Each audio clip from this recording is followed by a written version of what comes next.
Euh, Docteur Juglar, je suis médecin et papa, un petit garçon qui a un rate rare. La question aux professionnels et l'épilepsie, on a donc forcément des questions pratiques que vous n'avez pas abordées et qui nous posent problème. Est-ce qu'il y a des cas dans le syndrome de Rett où vous n'arrivez pas à stabiliser l'épilepsie, puisque nous, on a un enfant épileptique non stabilisé? Des cas où on n'arrive pas à stabiliser l'épilepsie? Oui, malheureusement, oui.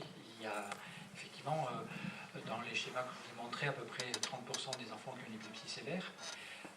Dit sévère, ça veut dire pas forcément pharmacorésistante, mais malheureusement, oui. Donc, j'ai été très succinct. Je ne sais pas si vous avez vu, il y avait quelques informations sur des médicaments. Donc, il y a des médicaments classiques qui sont utilisés, ils sont assez bien codifiés, des paquets, des choses comme ça. Et puis, il y a des nouvelles techniques qui sont des traitements un peu visée un peu palliative en tout cas, comme par exemple le régime cétogène. Le régime cétogène, c'est un régime alimentaire qui est extrêmement efficace dans de nombreuses épilepsies, mais pas dans toutes. Donc c'est un complément au traitement médicamenteux. Et puis l'autre, qui est une technique un peu palliative, qui est le stimulateur du nerf vague, qui est une technique chirurgicale où on implante un petit dispositif qui va entraîner par voie rétrograde un mécanisme anti-épileptique. Donc ça fait partie de ce qu'on appelle la chirurgie palliative, qu'on utilise également chez ces enfants-là, avec sur ce qui est écrit des résultats qui sont controversés mais qui ont l'air intéressants. Donc c'est au cas par cas à chaque fois. D'autres questions? Je voudrais poser une question. Quand, après, par exemple, une évaluation, un enregistrement, que tu trouves une épilepsie grave, sévère, comment tu annonces ça aux familles? Je ne sais pas si c'est le problème de l'annonce de l'épilepsie elle-même que l'annonce de la maladie elle-même au départ. L'épilepsie, en général, dans un syndrome de Rett, c'est quelque chose qui vient de se rajouter à ce qui est déjà extrêmement difficile. Donc, vous venez de rajouter un autre pavé dans la mare. C'est une façon de parler, mais je veux dire que je vais annoncer ça simplement. Parfois, maladroitement, si je n'ai pas le temps. C'est-à-dire, évidemment, c'est toujours une situation d'urgence. Souvent, au début, il y a des manifestations qui se passent. Donc, globalement, ce sont des enfants que l'on est obligé de prendre en hospitalisation parce qu'on ne comprend pas un symptôme, un malaise. Et c'est au décours de cette hospitalisation ou pendant l'hospitalisation qu'on va poser le diagnostic d'une épilepsie. Alors, ce n'est pas tout à fait vrai que ça se fait maladroitement. Enfin, certains l'ont peut-être vécu maladroitement.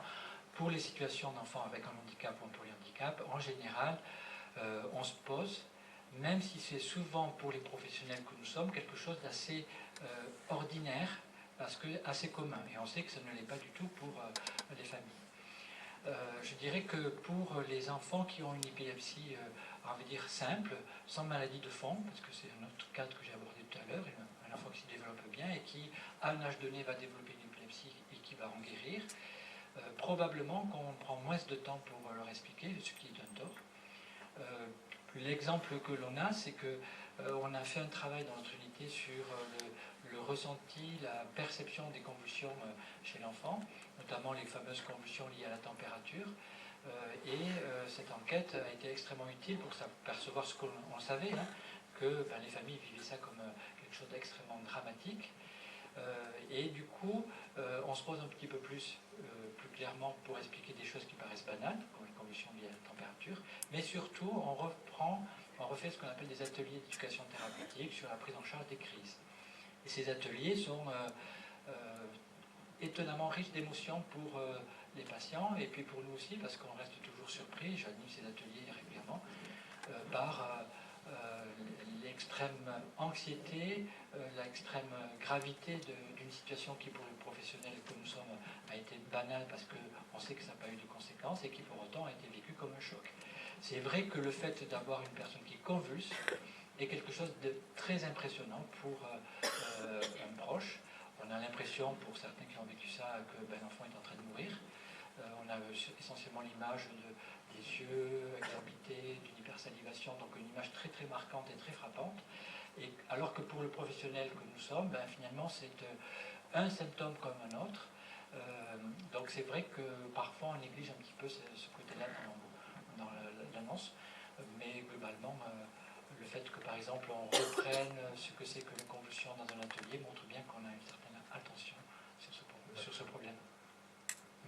Parce que du côté des familles, au niveau de l'association, on avait fait tout un travail avec Nadia Bailly sur la perception, la qualité de vie dans les familles avec un enfant qui a l'épilepsie sévère. Hein. L'image qui revient souvent, c'est le diable qu'on met dans un placard et que ça ressort sans arrêt. Et il y a un tel impact, par exemple, aussi dans la vie quotidienne. On ne peut pas trouver un babysitter, on peut pas... Il y a plein de choses. D'autres questions? Ah, Elena, quand même. Moi, c'est une question que beaucoup de parents demandent. C'est quand l'épilepsie est stabilisée, certaines filles ou femmes ou jeunes femmes continuent à prendre des médicaments pendant des années. Et c'est pourquoi est-ce qu'on continue à médiquer les patientes et qu'est-ce qui se passe si on arrêtait?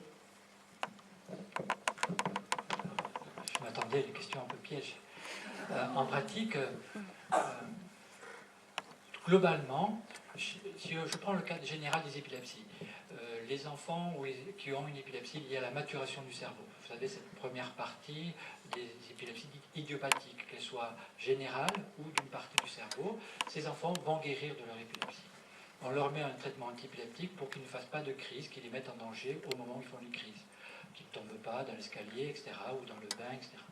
On donne des conseils, et puis le cerveau va faire son travail tout seul, va se maturer. Ça, c'est le cas de figure heureux. Ça correspond à 70% de l'épilepsie de l'enfant, donc c'est beaucoup. 70%, c'est beaucoup d'enfants pour nous. Hein. En neuropédiatrie, ça représente beaucoup de consultations, etc. Et tant mieux, c'est une partie un peu réjouissante de notre travail. Chez les patients qui ont une maladie épileptique liée à une lésion, ou à des marqueurs génétiques, comme par exemple la maladie de Rett, où était inscrit dans les cellules l'anomalie génétique, la prédisposition à faire une épilepsie est très importante au début, vous l'avez vu. C'est là où apparaît l'épilepsie, parce que c'est là où il y a le grand désordre épileptique. Et cette prédisposition s'estompe un petit peu avec le temps, mais elle perdure. Donc on disait que pour une épilepsie liée à la maturation, le premier cas de figure, on traite 2 ans et au bout de 2 ans on arrête. Pour une épilepsie liée à des lésions ou à des marqueurs génétiques, jusqu'à présent, on avait appris, on fait 4-5 ans sans crise et après on arrête. On s'aperçoit maintenant que probablement, on prend des risques pour les enfants et que s'ils ont une épilepsie qui se déséquilibre, après qu'on ait arrêté, c'est plus compliqué de rééquilibrer. Donc il vaut probablement mieux lui mettre le moins de médicaments possible, à la plus petite dose, mais probablement ne pas attendre. Et ça, il n'y a pas un professionnel qui est d'accord avec l'autre sur est-ce qu'on continue ou pas. Donc globalement, la tendance actuelle, c'est plutôt de dire de probablement prolonger. Avec l'idée que si on donne un médicament qui va avoir le moins de conséquences possibles sur le plan cognitif, donc d'essayer d'en mettre le moins possible à des moindres doses. Une question? Oui, bonsoir. Je suis le papa d'une petite fille Rett.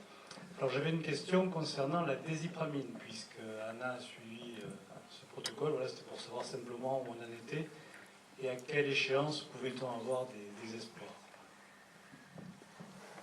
La réponse, on a inclus dans notre centre la dernière patiente de ce protocole pour atteindre l'objectif. Donc l'objectif défactif a été atteint, mais la petite fille a fini il n'y a pas très longtemps. Donc on en est au moment où dans tous les centres on fait le ménage des données, on va dire.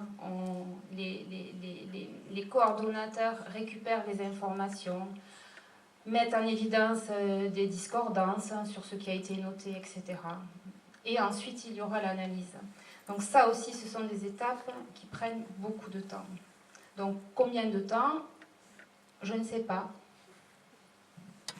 En fait, je suis un peu couillon parce que j'aurais dû demander avant de venir à la réunion. Je savais que j'aurais cette question, mais j'ai pas eu le temps ou j'ai oublié. Je sais pas. Je voulais juste partager. Je suis là. Là. Juste partager une expérience qui n'est pas une solution en soi, qui n'est pas une trouvaille. Je suis maman de Yuna et elle a légèrement commencé des symptômes d'épilepsie à un moment. Et on a rencontré un ostéopathe crânien qui a fait un super boulot et d'accompagnement auprès d'elle. Et aujourd'hui, elle a 13 ans et elle n'a jamais, en tout cas, elle n'était peut-être pas très disposée, elle n'avait peut-être pas pris le bagage épilepsie. Elle commençait simplement à manifester des troubles qui s'apparentaient pas mal à l'épilepsie. Et aujourd'hui, Yuna, elle a 13 ans, elle n'a pas fait de crise d'épilepsie. Et elle a un suivi en ostéopathie crânienne 1 à 2 fois par mois depuis presque 10 ans. Et ça n'a pas tout résolu, évidemment, mais ça a amené des billes dans le jeu. Voilà, en gros, elle avait aussi, au niveau crânien, elle se tapait la tête. Donc ça, c'est pas encore... c'est le liquide céphalorachidien qui sont dans les bulbes qui s'arrête de circuler. Et souvent, les enfants, ils se tapent la tête. Ça, je pense pas que ça soit lié à l'épilepsie, c'est autre chose encore. Mais par exemple, sur ce cas-là, parfois, on préconise de bloquer les bras des enfants. On a ces infos-là, on ne sait pas pourquoi, c'est toujours délicat. En fait, l'ostéopathie a permis qu'elle arrête de se taper la tête, de s'arracher les cheveux. Voilà. C'est le cas de Yuna et chaque cas est unique et à part. C'est comme s'il y avait à mener plein de questions dans tous les sens de ce qu'on peut leur amener finalement. Voilà, je suis pas... Enfin, j'ai trouvé un semblant de réponse, en tout cas, qui est juste pour Yuna. C'est pas un acquis, mais c'est là et on en profite. D'accord. Merci pour ce témoignage. La vie associative est remplie aussi d'histoires, d'expériences personnelles. Et dans le monde des maladies rares, c'est aussi en écoutant les uns et les autres que ça pose des questions pour essayer. Très concrètement, je pense que vous avez beaucoup d'astuces, de solutions que les professionnels ne connaissent pas. Donc c'est vraiment un échange, c'est-à-dire que nous, on arrive avec ce que l'on sait, souvent aussi ce que l'on ne sait pas, mais vous arrivez aussi avec ce que vous avez constaté, et ce sont des informations complémentaires. Pour l'ostéopathie, par exemple, je n'ai pas d'idée très précise, si ce n'est que c'est une spécialité qui n'est pas enseignée, mais qui est de plus en plus enseignée malgré tout, pas à la faculté de médecine, qui rentre petit à petit à l'hôpital. Et c'est typiquement ce genre de spécialité qui devrait faire l'objet d'une étude. Alors c'est vrai que c'est être cartésien de dire ça, mais une vraie étude pour savoir le bénéfice que l'on peut apporter, etc. Il est clair que, par exemple, on peut probablement modifier ou améliorer le comportement ou un certain état de mal-être avec des techniques qui peuvent être de l'ostéopathie ou de la relaxation ou de l'hypnose, par exemple. Ces techniques-là commencent à rentrer dans certaines pratiques médicales de manière bien codifiée. Voilà, il faut faire juste attention à ne pas rentrer dans des pratiques médicales où vous allez vous épuiser, vous, vos enfants d'abord, vous ensuite, vous épuisez physiquement et vous épuisez aussi financièrement parfois. Donc, malheureusement, les situations de complexité de handicap font que des fois il y a une certaine errance avec beaucoup de discipline. Je m'arrête là parce que je crois que l'ostéopathie est quand même pas dans ce type-là, mais faites attention en tout cas de ne pas multiplier de nombreuses interventions qui vont épuiser vos enfants et vous-même. Voilà. D'autres questions?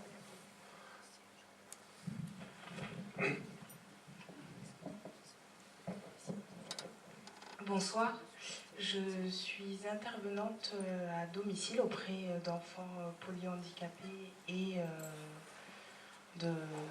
atteints de handicap rare. Et donc ma question c'est à quel moment en fait le diagnostic il est posé pour le syndrome de Rett?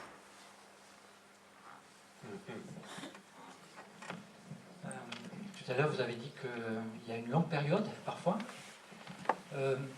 En fait, ça dépend de la gravité de la maladie, j'ose dire, ou des premiers symptômes. Premier point. Il y a des symptômes qui peuvent nous alerter assez vite. Mais au début, vous avez quand même des situations où les choses sont assez ordinaires. Vous avez un enfant qui est une hypotonie, qui a un petit retard, qui ne suit pas, Vous avez des signes qui sont assez généraux, qui ne vous permettent pas de dire c'est telle ou telle maladie, parce que ce sont des symptômes qui appartiennent à de nombreuses maladies. Et finalement, ça va être l'évolution ou l'apparition d'un nouveau symptôme, comme par exemple les stéréotypies manuelles, je voulais vous en montrer, mais trop tard, un repli autistique, des petits troubles respiratoires qui vont faire le diagnostic. Donc, ça nous est arrivé de faire le diagnostic avant l'âge d'1 an, et ça nous est arrivé de faire le diagnostic malheureusement tardivement. Voilà. En 2015, je pense que l'âge moyen du diagnostic est nettement plus bas qu'il y a 10 ans. Hein. Et si vous voyez un enfant, une fille qui a un syndrome de Rett, vous-même, vous pourrez faire la suspicion. Et après, il y a un petit peu une phase de confirmation. Hein. Mais l'âge du diagnostic est de plus en plus précoce, quoi. Hein. Une autre question, parce que je meurs d'envie de poser une question au docteur Auriol, pour défendre un petit peu les mamans, après avoir défendu les papas. On nie pas l'intérêt scientifique des études en pédiatrie. Toutes les études scientifiques ont montré que le placebo n'est pas un problème. La nature humaine est plutôt rassurante, on fait pour l'autre, pour rendre utile à tout le monde. C'est l'altruisme. Donc, on y va. Ce qui est difficile, c'est prendre la décision pour un enfant qui ne parle pas. Quels sont, dans les préliminaires, je suis toujours sur l'annonce, moi, comment convaincre, donc c'est une forme d'annonce, pour que les mamans ou les papas participent à l'étude, sachant que ça va créer un bazar dans la vie, parce que c'est compliqué, il faut prendre une journée de RTT, c'est toujours la maman qui se fait le travail, il faut quand même arrêter, il faut y aller, les contraintes, c'est quand même compliqué. D'accord, il y a les textes, il faut lire et tout ça, mais il y a le savoir-faire du docteur Auriol.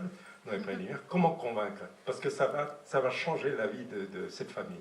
C'est pas si simple que ça, d'accord? Et c'est très compliqué et ça bouleverse tout. Et les pauvres mamans, il faut qu'elles prennent que des RTT, qu'elles arrêtent. Et en plus, l'établissement râle parce que ça fait perdre des prix de journée. Comment je vais laisser l'investigateur, c'est le nom qu'il porte dans les essais cliniques, c'est son rôle de donner l'information. Nous, notre rôle, c'est d'accompagner. Et je crois que on le sent, tous les parents, au début des essais, médicaments, qu'ils soient maladies rares ou pas, ont peur. Pour tout un tas de raisons. Ensuite, quand ils sont dans les essais, ils sont très rassurés. Pourquoi? Parce que le fait de venir souvent à l'hôpital, c'est contraignant, certes, mais l'enfant est surveillé comme jamais. Les bilans biologiques sont plus nombreux, mais on sait que s'il y a quelque chose, on le saura. Et ensuite, à la fin du protocole, c'est l'inverse. Il y a le stress et l'angoisse de rendre le médicament, ou placebo ou pas, dont on pense peut-être qu'il a marché chez son enfant, mais l'essai est terminé. Et en attendant l'autorisation de mise sur le marché, on doit le rendre. Donc il y a plusieurs étapes, il y a des parents qui pourront témoigner de ça. Moi, c'est mon ressenti. Et comment M. Cancès convainc les parents, je vais vous expliquer.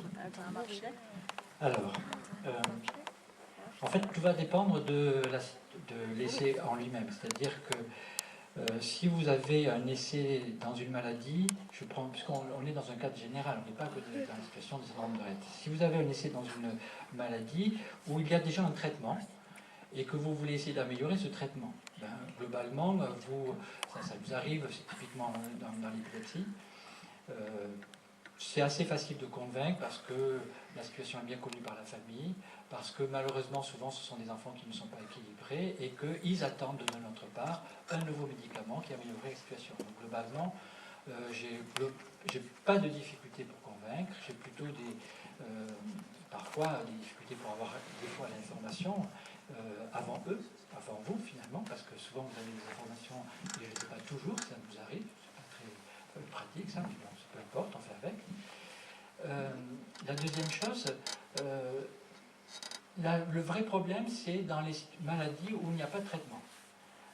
Et il faut à un moment donné passer le cap de on faisait rien, on faisait que regarder jusqu'à présent l'évolution de la maladie, et puis on passe à un cap où on a tellement attendu un traitement qui allait arriver et qui finalement il arrive et il faut y aller.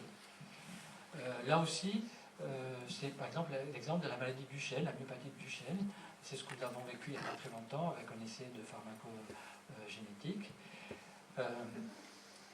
On n'a pas de difficulté pour présenter la situation aux familles. L'information concernant l'existence d'un essai ne m'appartient pas. C'est une information que dès que j'ai, je partage avec les familles, très simplement. Comme je dis avec beaucoup de difficulté, je n'ai pas de traitement, ben je le dis avec beaucoup de plaisir, voilà, il y a peut-être un traitement qui arrive. Donc globalement, je donne l'information la plus neutre. Et ensuite, on rentre dans une discussion sur quel est le bénéfice à essayer ce traitement, est-ce qu'il va avoir des effets secondaires graves, est-ce que s'il a des effets secondaires, ça vaut vraiment le coup pour mon enfant, au stade où il est dans sa maladie. Et ça, évidemment, c'est un peu compliqué pour notre part d'y répondre, mais il y a tout un cadre qui existe en France et en Europe, pas dans tous les pays, qui est vraiment celui dont Françoise Oriol vous a expliqué, qui est la recherche clinique, la recherche thérapeutique, qui est extrêmement encadrée et qui, je pense, apporte beaucoup de sécurité à l'heure actuelle. Ce n'est pas le cas dans tous les pays. Aux États-Unis, le cadre est peut-être beaucoup plus souple ou moins sécurisé. Ce que je veux dire par là, c'est que du coup, j'ai pas de difficulté à présenter un essai auprès des familles. C'est vrai que parfois, je peux avoir des difficultés à être convaincant, c'est-à-dire être persuadé que ce médicament va avoir une utilité et qu'il faut absolument que votre enfant y rentre. Parce que moi-même, je ne suis pas convaincu. Et ça, c'est propre de chaque personne. Et je vous rappelle qu'un médecin, c'est d'abord et avant tout une personne. Donc, il faut d'abord que le médecin soit convaincu de l'utilité, qu'il convainque bien sûr l'équipe qu'il a avec, ce qui est en général le cas, et qu'ensuite, c'est une vraie relation de confiance. Donc, information toujours donnée, information la plus simple, donnée avec beaucoup de simplicité, pour qu'au moins vous ayez confiance, tout simplement. Je vais quand même le bousculer jusqu'au bout. Est-ce que tu fais une information à l'enfant de l'étude? Oui. Qu'est-ce que tu lui dis? Et comment? Avec quel outil? Alors moi je dois être très maladroit pour parler, donc du coup je ne pense pas que j'ai expliqué aux petites fillerettes le protocole. Ou vous l'avez expliqué, vous leur avez parlé, oui voilà. Et comme je pense que vous savez exactement comment leur faire passer certaines informations et que je ne sais pas me le faire, donc je ne l'ai pas fait. Je sais l'expliquer chez des enfants qui communiquent avec moi d'une façon plus... pour lequel j'ai l'expérience, c'est-à-dire les mots, je sais pas... Ah, merci. Donc, intuitivement, je l'ai dit. Voilà, merci. Donc, avec beaucoup d'intuition, apparemment. Bon, je disais ça parce qu'on essaie de défendre aussi qu'il y a beaucoup d'équipes qui travaillent en pédiatrie chez l'enfant, qui parlent et tout ça, et donc dans le handicap aussi, d'avoir des pictogrammes, d'avoir des outils, ils ont droit à quelque chose, quoi. Ils ont droit à quelque chose en retour. Bon, voilà. Donc juste, vous faites ça. Par expérience, les pictogrammes, les dessins des enfants, sincèrement, ceux qui peuvent accéder à ça et le comprendre s'en fichent éperdument de ça. C'est pas ça qui les intéresse, et en plus, quelquefois, c'est très mal choisi. Il y a une piqûre parce que les comités nous demandent qu'il y ait des informations adaptées à l'âge. Donc, tu vas avoir beaucoup de prise de sang. On met une petite piqûre, ce que je trouve pas spécialement rassurant pour les enfants. L'essentiel, c'est ce qu'il écoute du médecin et ce qu'il écoute de ses parents surtout. Parce que cette information, elle est donnée, le médecin informe une première fois, et les familles repartent avec des documents pour prendre une décision, et il est toujours demandé d'avoir un délai qui n'est pas fixé en nombre de jours, mais un délai suffisant pour réfléchir et réfléchir aux questions que l'on pourrait avoir, surtout et qu'on n'y pense pas au moment devant le médecin. Puis je crois qu'aussi il y a ce que l'on ne demande pas au médecin, parce qu'une fois qu'il est parti, on peut le demander au personnel de la recherche, et je crois qu'on peut être un relais, nous aussi, de plein de choses. Donc on se replace toujours dans notre position de non-soignant, mais à l'écoute en tout cas. Ça, c'est important. Merci. Donc ça ouvre des questionnements. Je suis, moi, plutôt à la Commission européenne, l'Agence européenne, c'est quel est l'acteur principal, faire la place d'eux, peu importe. Donc c'est ce qu'on fait quotidiennement aussi en termes de communication. Je n'ai pas de recette, mais ce sont des questionnements qu'on a et que tout le monde a. Et à l'Agence européenne, on est en train de faire entrer d'abord des adolescents dans les comités de médicaments. Donc, juste une toute dernière représentation, puisque nous avons la chance d'avoir le professeur Alain Tanguy pour quelques mots sur la chirurgie orthopédique avant de conclure la session. Donc, professeur Alain Tanguy, c'est un chirurgien orthopédiste spécialiste de la scoliose et en même temps un homme d'un humanisme extraordinaire. Et notre association, il a longuement travaillé avec notre association